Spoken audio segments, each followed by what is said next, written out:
গৰুখুটি প্ৰকল্পৰ গীৰ গাই অন্তৰ্ধান হোৱাৰ বিতৰ্কৰ মাৰ নাযাওঁতেই উচ্চতম ন্যায়ালয়ৰ জ্যেষ্ঠ অধিবক্তা উপমন্যু হাজৰিকাই আন এক গুৰুত্বপূৰ্ণ মন্তব্য কৰি শিৰোনাম দখল কৰিছে।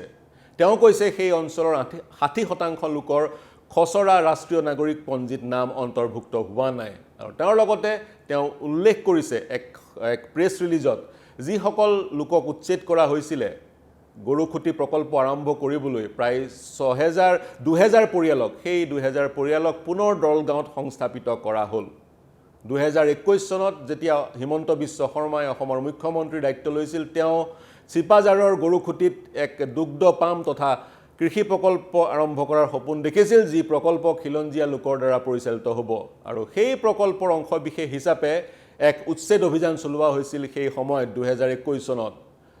সৰ্বমুঠ চিপাঝাৰ ৰেভিনিউ চাৰ্কেলত ৭০,০০০ বিঘা মাটি বাংলাদেশী মূলৰ লোকে দখল কৰি আছিলে। এই মাটিসমূহত অন্তৰ্ভুক্ত হৈ আছিল বহু এনে মাটি যিসমূহ মাটিত স্থানীয় খিলঞ্জীয়া লোকে গৰু চৰাবলৈ ব্যৱহাৰ কৰিছিল, গ্ৰেজিং লেণ্ড। 1990 চনৰ পৰা যেতিয়া সেই মাটিসমূহত সন্দেহযুক্ত নাগৰিক আহি বহিবলৈ ল'লে তেতিয়াৰ পৰা এই খিলঞ্জীয়া লোকসকলে কিন্তু গৰু চৰোৱা সেই মাটি ব্যৱহাৰ কৰাৰ পৰা বঞ্চিত হ'ল।